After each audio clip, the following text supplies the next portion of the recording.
On va pouvoir commencer. Donc, j'accueille nos trois invités qui vont avoir l'occasion d'échanger, de débattre ensemble autour du thème de l'innovation technico-pédagogique et de son rôle dans les transformations de la société, depuis trois lieux différents d'où vous venez.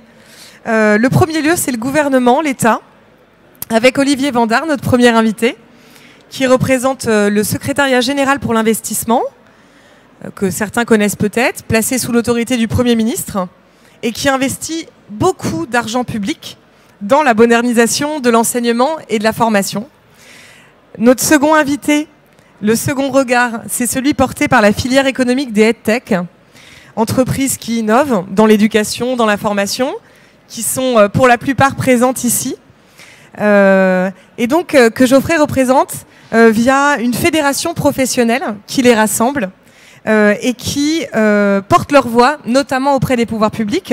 C'est l'association EdTech France, pour laquelle tu es responsable des membres et des partenaires, et donc tu nous fais la joie d'être là aujourd'hui. Le troisième regard, il nous vient d'un territoire, celui de Poitiers, en la personne de Régis Bichard, ancien enseignant, puis inspecteur de l'éducation nationale dans l'enseignement professionnel, et qui dirige aujourd'hui le campus des métiers et qualifications du numérique pour la formation professionnelle 4.0. Ce qui est un nom compliqué, qui veut dire que c'est, je le dis avec mes mots, une cellule territoriale d'innovation technico-pédagogique, dont la mission est de développer, avec le soutien financier de l'État et en collaboration avec des entreprises EdTech, des solutions d'apprentissage immersives pour les lycées professionnels de la région de Nouvelle-Aquitaine. Alors, je vais commencer par une première question qui va nous baigner tout de suite dans le thème de cette table ronde et le thème de la matinée, qui est à quels défis sociétaux la digitalisation de l'éducation et de la formation permet de répondre selon vous?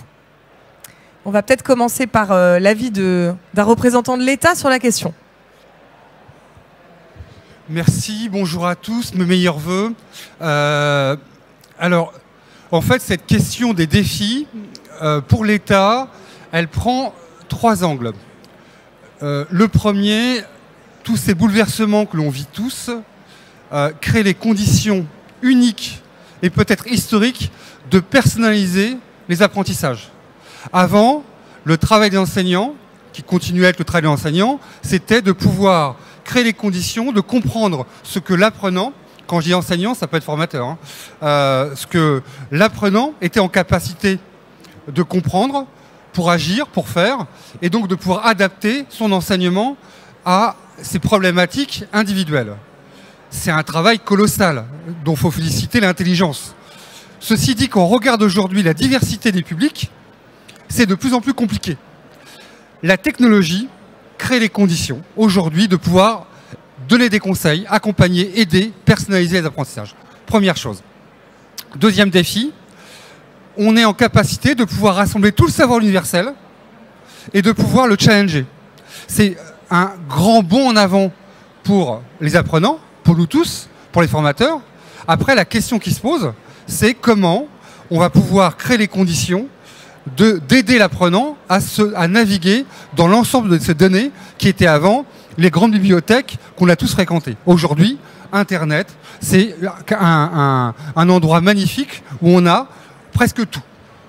Troisièmement, on a une série de propositions, et le salon en est un exemple, qui permettent de pouvoir offrir, on va dire, des capacités, on va dire, démultipliées à travers des technologies qui sont parfois naissantes, mais d'autres qui sont plus matures, et qui donnent aux apprentissages quelque chose qui est ludique, quelque chose qui peut donner envie, qui peut mobiliser, qui peut accompagner.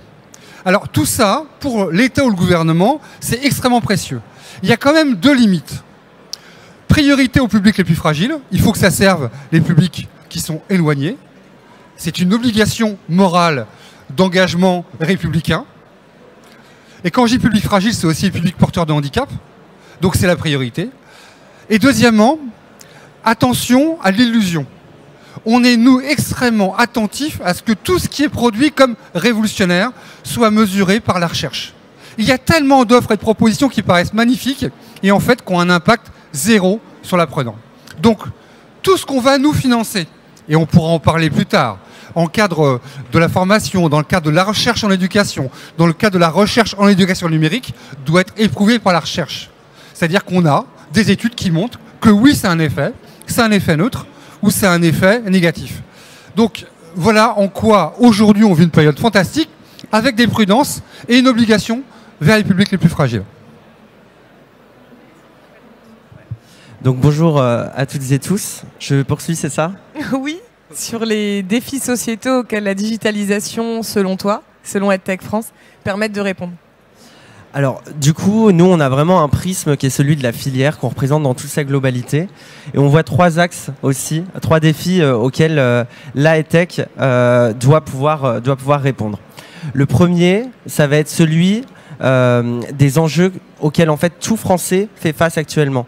On a des défis écologiques, on a des défis numériques, on a des défis de réindustrialisation et donc la France doit être en mesure de pouvoir se doter des forces et d'une force de travail, des compétences, de nouvelles compétences qui permettront de relever tous ces défis. Et pour ça, la EdTech, c'est carrément un appui. Pourquoi? Parce qu'on va être en mesure de s'adapter en fait à chaque personne pour avoir des organisations et des formations certifiantes rapidement. Je vais vous donner un exemple, c'est celui de Pôle emploi. Depuis 4 ans, avec le dispositif 100% FOAD, on a 80 000 chercheurs d'emploi qui ont été formés à des nouveaux métiers ou à des métiers plus traditionnels mais sur lesquels on est en tension en France. Sur ces 80 000 formations, on a 7 personnes sur 10 qui ont trouvé un travail à l'issue de cette formation. Donc la EdTech, ça fonctionne. On a 8 personnes sur 10 qui utilisent une des compétences qu'ils ont acquises lors de cette formation dans le cadre de leur nouvelle fonction. Donc encore une fois, la EdTech, ça fonctionne. Et ça, c'est pour tout le monde, c'est pour tout type d'emploi. Ça va être pour du CAP jusqu'à du Bac+5. On va avoir des électriciens et des électriciennes, des développeurs et des développeuses. On va avoir des boulangers et des boulangères. La EdTech permet vraiment de répondre à ce défi de la réindustrialisation et des nouvelles compétences. Ça, c'était mon premier point. Le second point, je pense que c'est aussi, et on vient d'en parler succinctement, c'est le défi de la personnalisation. Aujourd'hui, on consomme plus de la même manière. Et c'est pareil pour la formation. C'est-à-dire que combien de personnes dans le métro ou dans le bus apprennent une nouvelle langue avec une application? Vraiment, les cas sont hyper spécifiques, mais chaque apprenant finalement demande de l'individualisation et demande un accès à la formation qui est simplifié quand il le souhaite. C'est vraiment une nouvelle façon de consommer. On va demander aussi de la gamification pour potentiellement aller plus loin et se prendre au jeu. On va utiliser de l'intelligence artificielle pour mieux accompagner. Et donc ça, la EdTech, on a plein d'exemples en fait qui prouvent que on est en mesure de s'adapter aux changements sociétaux.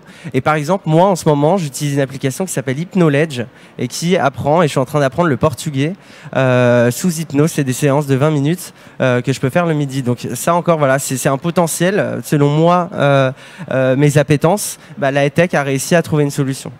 Et le troisième point, c'est peut-être le plus important, c'est celui de l'inclusion. L'inclusion, pourquoi? Parce qu'avec la EdTech, on va pouvoir se former malgré des barrières géographiques, malgré des barrières sociétales, économiques.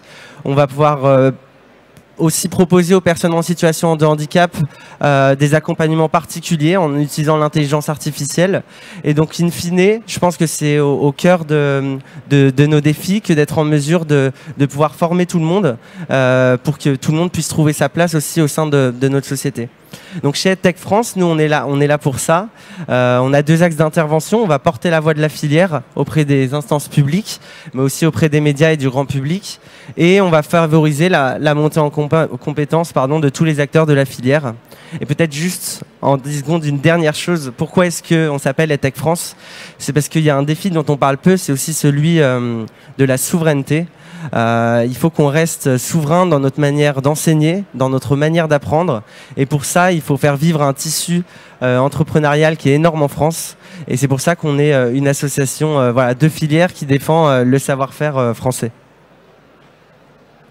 Merci. Eh bien, bonjour à toutes et à tous. Donc, dans le cadre du projet du campus, notre principal défi, nous, c'est le défi d'efficacité, d'efficience de la formation professionnelle. Aussi bien de la formation professionnelle initiale que de la formation professionnelle continue. Alors, je vais essayer de vous expliquer pourquoi est-ce qu'on a choisi les solutions immersives dont Agathe a parlé tout à l'heure.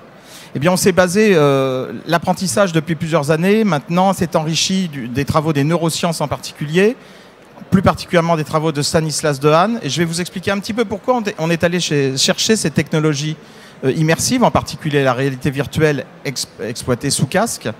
Eh bien, c'est que cette technologie exploite, et je dirais adresse, sollicite les 4 principaux leviers de l'apprentissage. À savoir, le premier, c'est l'attention. On n'apprend pas sans être concentré. Et forcément, lorsqu'on participe à une expérience de formation professionnelle dans un casque avec une lumière projetée, l'attention est fortement captée. L'attention de l'apprenant, qu'il soit jeune ou moins jeune, est fortement captée. C'est d'ailleurs pour ça qu'on préconise des séances sur des temps relativement courts de 15 à 20 minutes maxi d'affilée. Donc ça, c'est le premier levier de l'apprentissage sollicité par ces formations immersives. Le deuxième levier que nous apprend les neurosciences, c'est celui de l'engagement. On appelle ça l'engagement actif de l'apprenant. Là aussi, ces solutions immersives sollicitent par les interactions qui sont proposées en permanence à l'apprenant. Alors, je ne parle pas des vidéos 360 qui sont parfois plus passives, hein. Je parle bien de scénarios en réalité virtuelle 3D. Et donc, l'engagement de l'apprenant est constamment sollicité tout au cours de l'expérience et l'aide à apprendre, l'aide notamment à mémoriser, puisque cette notion de mémorisation des compétences et des connaissances est un levier extrêmement fort de la qualité de l'apprentissage. Le troisième levier, c'est celui de ce qu'on appelle du feedback ou du retour d'information, c'est-à-dire, on peut l'assimiler aussi à l'évaluation. Pour motiver l'apprenant à apprendre, il faut qu'on lui donne des éléments d'information sur la qualité de sa performance lorsqu'il a traversé cette expérience de formation. Et forcément, toutes ces solutions 3D, en tout cas celles produites par le campus, elles intègrent des éléments d'évaluation formative, notamment sur les performances acquises pendant ces expériences de formation. En termes de savoirs procéduraux, principalement, on pourra y revenir sur les différentes typologies d'apprentissage en réalité immersive. Et enfin, le quatrième levier, c'est celui de la consolidation, c'est-à-dire celui de l'entraînement. On apprend aussi en répétant les gestes, en répétant les procédures. Et ces solutions immersives, elles sont sans danger, elles sont sans coût, hormis le coût de production, mais on n'utilise pas de consommables, hein. Des formations classiques en formation professionnelle sont parfois dangereuses. On a des produits CMR ou autres, ou des consommables qui coûtent cher. Et là, les apprenants peuvent répéter et s'entraîner à l'envi, et donc accroître l'apprentissage. Donc c'est bien pour activer ces 4 leviers qu'on a choisi de se lancer dans des productions de solutions immersives et en réalité virtuelle en particulier. Et puis également, pour être plus efficace en termes de temps, puisque tout le monde court après le temps, hein, y compris les enseignants. Le temps de formation, c'est aussi raccourci pour la formation professionnelle stricto sensu. Et donc, on a misé sur le fait que ces formations immersives dans des situations professionnelles les plus authentiques possibles permettaient également de gagner du temps de formation. C'est je dirais un 5e levier, un 5e défi très important pour nous. Merci beaucoup pour tous ces exemples. Vous nous avez montré à travers vos témoignages les effets positifs des innovations technico-pédagogiques, que ce soit sur l'emploi, sur l'accès à la formation, sur l'inclusion, sur l'efficacité, la qualité des apprentissages. Et donc, malgré toutes ces potentialités que vous avez décrites, on en est en fait encore au début de la transition numérique de l'éducation et de la formation, là où dans d'autres domaines, la digitalisation a complètement transformé les organisations, les comportements individuels. Et donc ma prochaine question, c'est celle-là. Qu'est-ce qui explique selon vous que dans le domaine de l'éducation et de la formation, on a parlé de l'enseignement au lycée, mais il y a aussi l'enseignement supérieur et la formation professionnelle sur lesquelles vous travaillez. Qu'est-ce qui explique selon vous la résistance des modes et des canaux traditionnels, physiques, dans notre marché, qui est celui de l'éducation et de la formation? Et on va peut-être commencer, Geoffrey, si tu veux bien. Oui, complètement. Moi, je pense que c'est quelque chose qui est complètement normal. Pour apprendre à marcher, il faut tomber. Et là, de la même manière, alors ça va peut-être paraître étrange comme comparaison, mais il faut se laisser le temps aussi, on s'est laissé le temps d'apprendre. Si on veut bien faire du digital et surtout sur l'éducation, ça demande en fait de développer de nouvelles compétences. Ça va demander de développer aussi de nouvelles synergies et ça va demander aussi, encore une fois, des nouveaux métiers qui n'existent pas encore. Et ça, c'est ce qu'on a eu sur les dernières années. Je vais me permettre un petit parallèle qui va parler, je pense, à tout le monde. moi, précédemment, je pilotais un programme de dématérialisation des 250 démarches administratives les plus utilisées par les Français. Donc voilà, la demande de Pôle emploi, payer ses impôts en ligne, enfin voilà, toutes les 250 démarches administratives les plus utilisées. Et on a mis du temps et ils ne sont toujours pas au rendez-vous. Pourquoi ? Parce que si vous voulez, dans l'administration, et c'est le défi qu'a aujourd'hui la tech, on n'a pas su tout de suite utiliser le potentiel que pouvait apporter le numérique au service de l'expérience de l'usager. Typiquement, pour faire une demande de passeport, on allait copier un CERFA, on allait vous demander 3 fois votre prénom, votre nom. Ça va quand on remplit quelque chose sur du papier, ça va plus quand on est sur des choses en ligne parce qu'on normalement on a un partage de données. Bah, c'est exactement la même chose pour la tech. La tech, en fait, si on a commencé en calquant en fait une expérience physique sur une expérience en ligne, bah, on perd tout le monde. Ça demande vraiment en fait d'avoir des nouveaux métiers, des designers, de mettre l'apprenant au cœur de la technologie, au cœur de l'expérience, d'avoir de nouvelles synergies. Et donc aujourd'hui, bah, on en voit quand même les prémices parce que malgré peut-être ça a mis du temps à s'installer, mais aujourd'hui c'est une filière en France qui a plus de 1,3 milliard d'euros de chiffre d'affaires, 10 000 emplois. Et c'est une filière que nous, chez Tech France, on soutient bah, justement en provoquant des moments de rencontre pour avoir des synergies entre des partenaires, des adhérents et pouvoir aller plus loin et réenchanter entre guillemets l'expérience apprenante via la tech. Merci. Peut-être côté SGPI, si vous avez une réponse à cette question de notre retard. Alors, moi je trouve que le mot résistance est un peu dur. Le mot retard, par rapport à quoi? Je rappelle quand même que si on prend notre voisin outre-Rhin, ils se sont rendus compte, je crois il y a 1 an et demi post-Covid, que leur plan informatique relevait des années 80-90. Donc, je ne pense pas qu'on soit si en retard que ça. Je pense que le corps enseignant, le corps de formateur, doit faire face au quotidien à la gestion de groupe. Et leur obsession, c'est de faire en sorte que les gamins, quand ils sortent de la classe de formation ou de cours, aient grandi un peu par rapport au moment où ils sont rentrés. Et l'usage, on va dire, de toute la composante technique rentre progressivement. Alors, elle rentre beaucoup moins vite que leur propre usage personnel, parce qu'ils payent leurs impôts en ligne, ils ont le GPS, ils ont le smartphone, c'est évident. Mais parce qu'en fait, intégrer dans un cursus de formation l'objet numérique est une prise de risque qui est extrêmement, on va dire, lourde d'implication. Moi, je me rappelle, dans les années 90, j'étais enseignant d'histoire à Montfermeil, pour ceux qui connaissent, et j'ai 90, donc la nuit des temps préhistoriques, et j'avais une salle de TO7 pour faire découvrir la géographie à des élèves de 3e SECPA. Autant vous dire que c'était très risqué. Au bout de 2 heures, ça fonctionnait mal. Les gamins commençaient à s'impatienter. C'était 2 par... voilà. Donc, évidemment qu'on n'en est plus là. Évidemment qu'aujourd'hui, à peu près partout, il y a des ordinateurs, des tablettes, des outils. Mais la capacité d'un enseignant à passer d'un enseignant du présentiel tout le temps présent à gérer un groupe et le moment où il va passer à l'intégration d'applications numériques, y compris d'un tableau interactif, ça demande un truc élémentaire du temps et de la formation. Et là, malheureusement, on peut se le dire, c'est pas ce qui est le truc qui marche le mieux aujourd'hui, la formation continue des formateurs et des enseignants. Il y a une marge de progrès colossale, on le sait. On a financé une expérimentation qui s'appelle les territoires numériques éducatifs, où on s'est dit, on met le paquet sur 3 dimensions.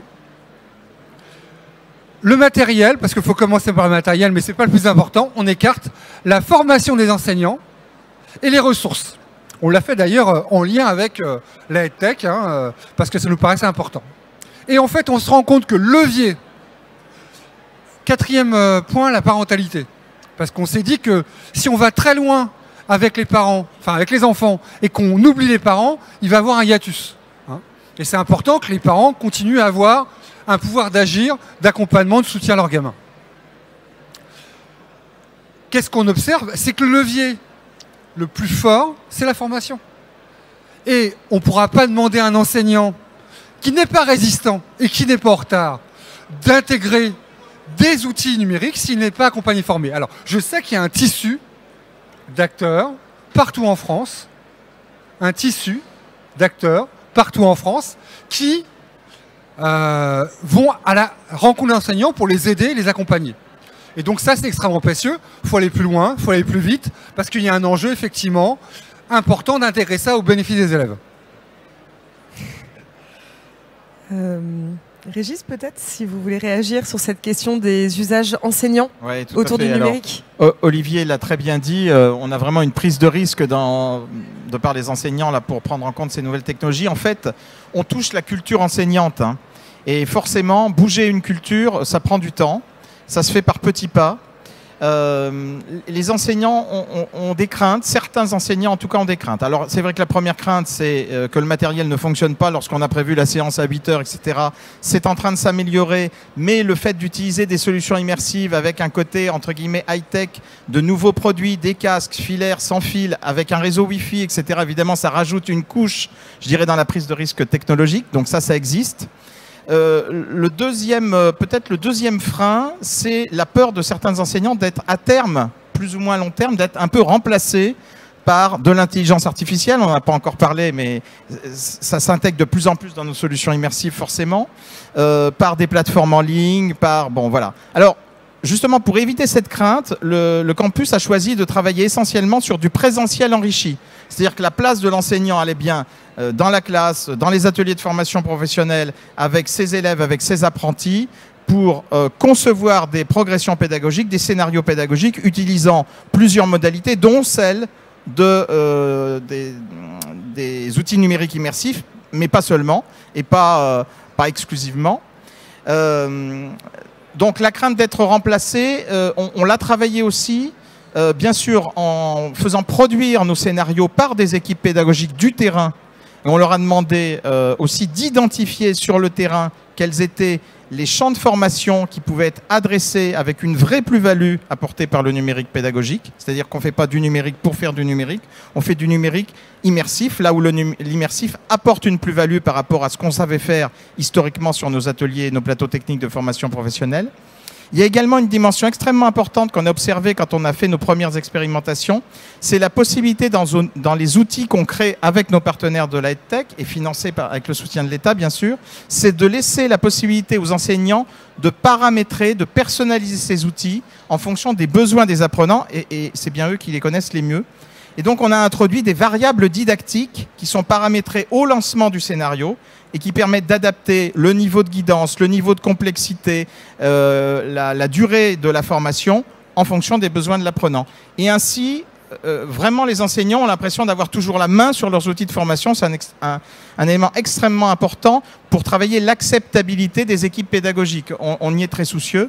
Et bien sûr, j'y reviendrai tout à l'heure parce que ça fait partie de nos prochains chantiers. La formation, on y travaille aussi. C'est le troisième axe stratégique du campus, et non des moindres, avec ses partenaires.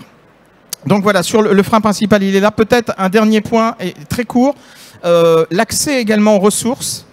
Jusqu'à présent, les ressources sont fournies par des éditeurs qui ont chacun et chacune leur plateforme de distribution.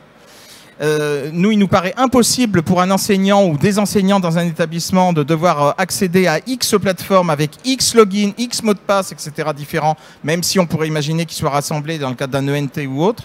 Et donc, on a travaillé avec notre partenaire VR Connection pour bénéficier de leur plateforme de distribution des contenus qui est agnostique, pluritechnologique et qui nous permet de mettre à disposition de la réalité virtuelle, de la réalité augmentée, de la vidéo 360 dans l'ensemble de nos établissements, quel que soit le producteur de contenu. Merci beaucoup. Alors, on a un petit peu dépassé le timing prévu, mais c'est pas grave. On va peut-être conclure sur une dernière question à laquelle je vais vous demander de répondre de manière très très rapide et efficace sur votre chantier principal pour cette année. Chacun de là où vous parlez et au vu des enjeux, des défis que vous avez décrits. Est-ce que chacun à votre tour, vous pouvez du coup partager avec notre audience votre défi pour cette année 2024 ? Et ensuite, on laissera la parole au public. Alors, du coup, je garde le micro quelques minutes, très peu de minutes.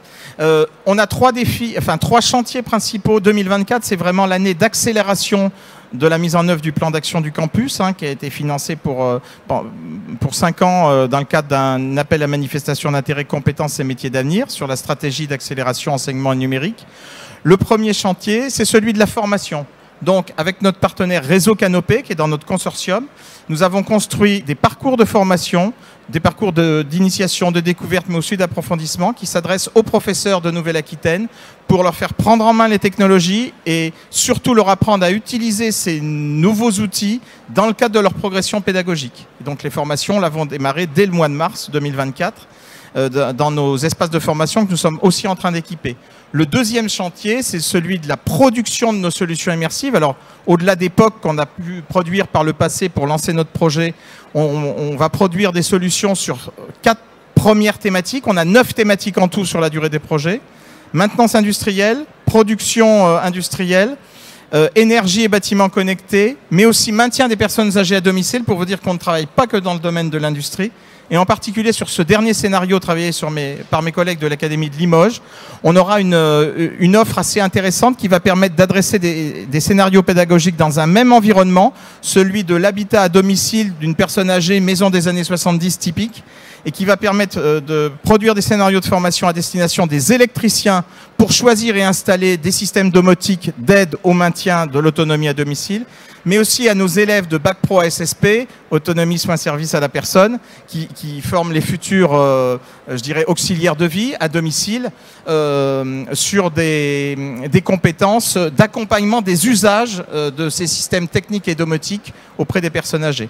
Et puis notre dernier chantier, c'est celui d'utiliser ces technologies pour développer l'attractivité de nos filières professionnelles, notamment au travers de l'utilisation de cette solution pour développer la découverte des métiers en collège. Du coup, moi, je vais faire très vite. Chez EdTech France, on a plusieurs verticales. On a le scolaire, l'enseignement supérieur et la formation pro. Je vais vous donner un seul chantier qui est juste sur la formation pro parce que on est à Learning Techno. Le chantier principal, je dirais que c'est celui de la professionnalisation aussi de la filière, toujours. Aujourd'hui, malheureusement, on nous demande encore de prouver que les EdTech fonctionnent et on est contraint, on a des contraintes qui ne sont pas toujours imposées d'ailleurs aux réseaux traditionnels et physiques. Et donc, du coup, nous, on veut aller vers une homogénéisation de tout ça. Et on a travaillé ces derniers mois sur une standardisation des mesures d'impact sur 3 axes. Le premier axe, c'est celui du développement de nouvelles compétences. Le deuxième axe, c'est celui du développement, de l'insertion professionnelle. Et le troisième axe, c'est celui de l'accomplissement et de la confiance en soi. Parce qu'in fine, se former, c'est aussi être sûr de soi, de ses compétences et d'être mieux dans sa vie professionnelle et dans sa vie privée. Donc voilà, pousser vraiment une standardisation qui soit commune pour les EdTech, mais aussi pour les réseaux traditionnels. C'est quelque chose qu'on a envoyé à Elisabeth Borne. On attend aujourd'hui de pouvoir travailler là-dessus avec le ministère du Travail, avec France Compétences, pour avoir vraiment une opérationnalisation de ce système qui permettrait à tout un chacun et chacune de voir en fait l'impact que peut avoir une formation, quel que soit son mode, et que ce soit une EdTech ou du physique. Je reviens juste en arrière sur la question de formation. On n'a pas évoqué, mais vous savez que les soignants, les médecins, les infirmières, les aides-soignantes ont un rapport au numérique qui est encore plus en retard par rapport aux enseignants ou aux formateurs. Et d'ailleurs, et ça me permet de faire une passerelle, notre priorité absolue, c'est de poursuivre un effort de guerre qui s'appelle compétences et métiers d'avenir, c'est-à-dire financer à l'échelle nationale sur des thématiques de transformation industrielle, écologique, sociétale, des offres qui vont permettre de répondre aux besoins en compétences sur le territoire. Et donc, on a 650 millions, une petite somme, modique somme, qui vient financer à grande échelle ces centres d'innovation. Mais on a aussi un deuxième objectif, et merci à la EdTech, c'est qu'un truc qu'on n'a pas réussi l'État, on a des bijoux, des sociétés qui ont un potentiel de folie, qui sont d'ailleurs actuellement pratiquement toutes aux bêtes, je ne sais pas ce que vous faites là, à Londres, pour pouvoir dire regardez ce qu'on est capable de faire. On a des bijoux, mais on n'arrive pas à trouver des modèles économiques leur permettant de grandir et de devenir, on va dire, ce qu'elles devraient être, c'est-à-dire les meilleures entreprises européennes, voire mondiales. Je m'arrête là. Merci beaucoup à tous pour votre participation. Comme il y a une petite pause entre cette conférence et la prochaine, s'il y a une ou deux questions. Ouais.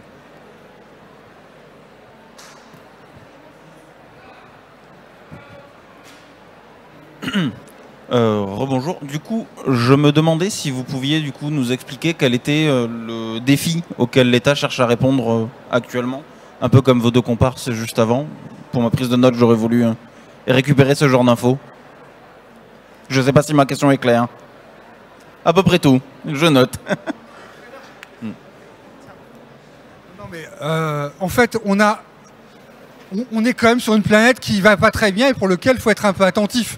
Et je ne l'ai pas dit, mais si on pouvait glisser du verre et de la réflexion sur comment on peut être à la fois dans une forme de déploiement des technologies, mais dans une forme d'attention aux impacts que ça a sur la planète. Voilà. Donc la priorité absolue, c'est la souveraineté en termes énergétiques, la souveraineté en termes économiques et surtout une forme de résilience pour pouvoir avoir le choc pour nos enfants, nos petits-enfants, d'une planète qui... C'est ça la priorité absolue.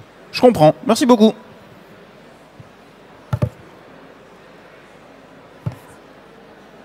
Une dernière question peut-être?